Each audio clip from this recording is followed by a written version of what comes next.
So I came across this video recently, and I'm not here to take the piss out of anyone, but I just want to have a little fun with this, because it just makes me smile when I see things like this on YouTube. I consider myself a humble guy. I don't know what you guys think. So that's why once in a while it's fun to gloat and sit back and smile at something. Anyway, here we go. I've been meaning to make this video for a long time, for like 2 years, and I feel like trash that I've waited so long. And I wanted to offer an explanation and explain the situation for people that don't know, and for people that are aware, you know, just kind of like just put everything out there. And forgive me if I'm sweating like crazy. The studio lights are obliterating me. Back in 2016, the first video that blew up on my main channel, Some Black Guy, was a response to Rob Flynn, the lead singer and guitarist of Machine Head, his video called Racism in Metal.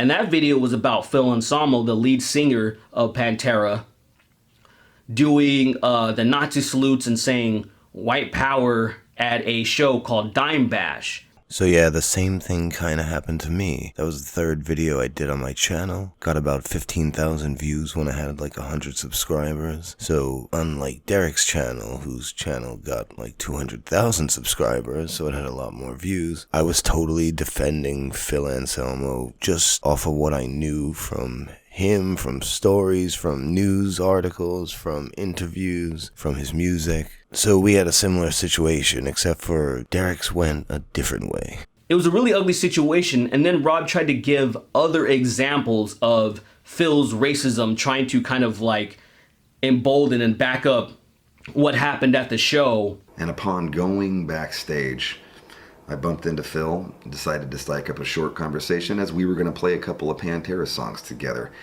I, having toured with Pantera back in 1997, twice. That was a little bit of Joe Live Life there, wasn't it? Within 30 seconds of sitting down and talking to him, his drunk ass decided to let me know in no uncertain terms that he hated the nigger era of Machine Head, referring to our third and fourth album, The Burning Red.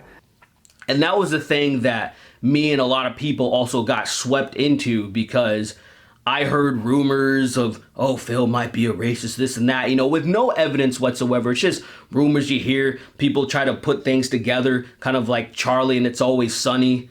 And then you see that Dimebag had you know, look at his guitar, you know, who knows? So, you know, stuff like that would just kind of like swell around. Kind of like the band Hatebreed. There would be rumors that, oh, Hatebreed's, they're a white supremacist band. And then, of course, it didn't help their cause, where they had an album called Supremacy. So it was just like little things circulating around with no evidence. And I got a little bit caught up in that.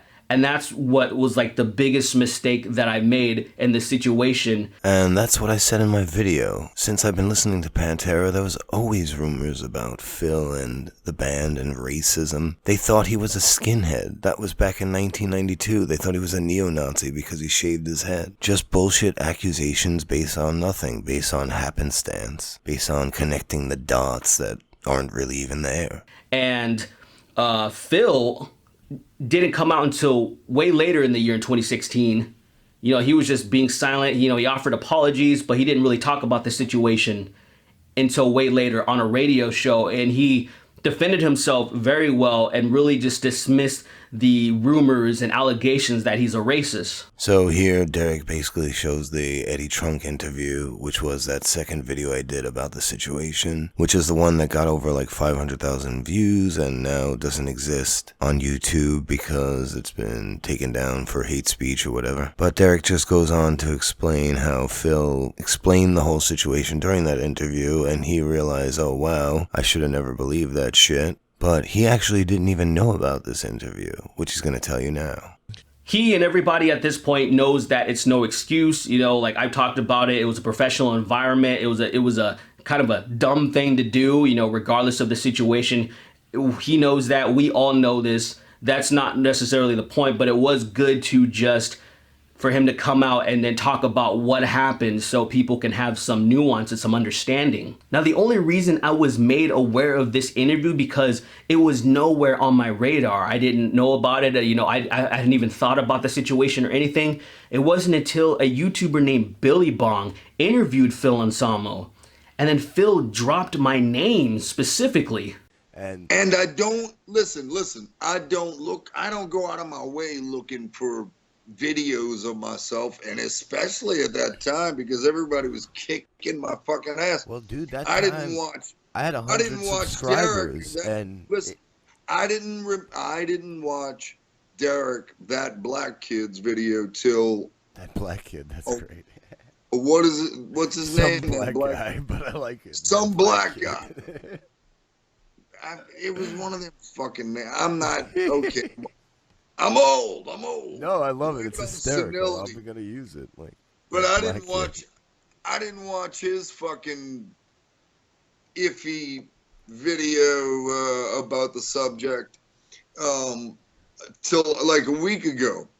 But you know what I did find interesting is that once I had done that Eddie Trunk video, why didn't he respond to that one?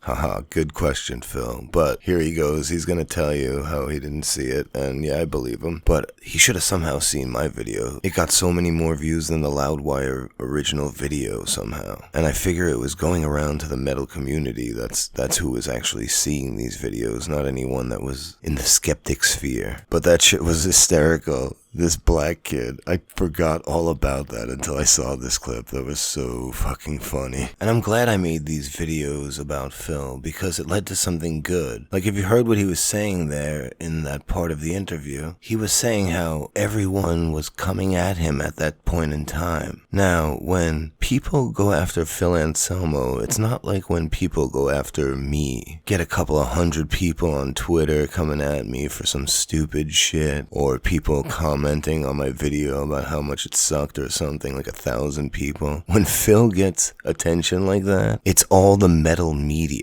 It's even mainstream media in some parts. So he was getting hit left and right with accusations and all this shit. And I guess I stood out like a sore thumb to him. And that in turn led me to form a relationship of sorts with Phil. But anyway, I want to wrap this up. So I'm going to cut through some of the things and wrap this up already.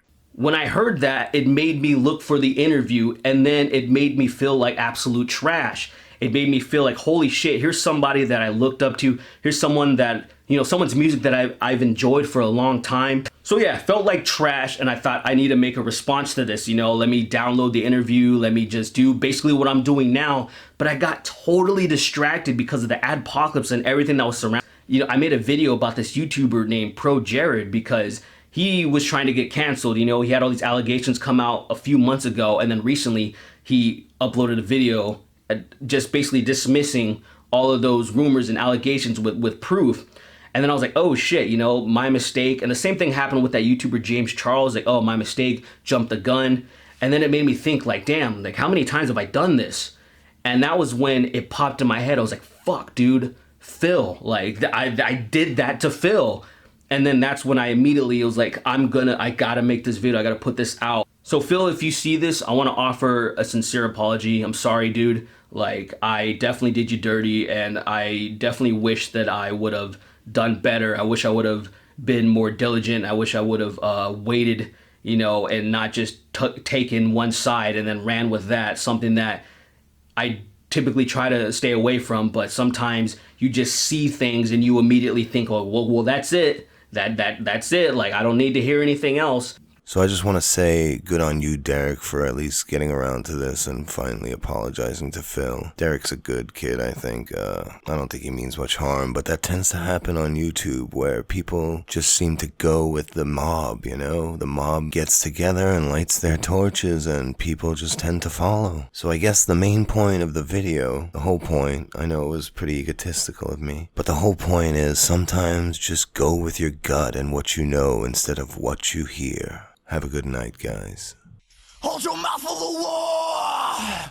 Use it for what it's for. Speak the truth about me. Teach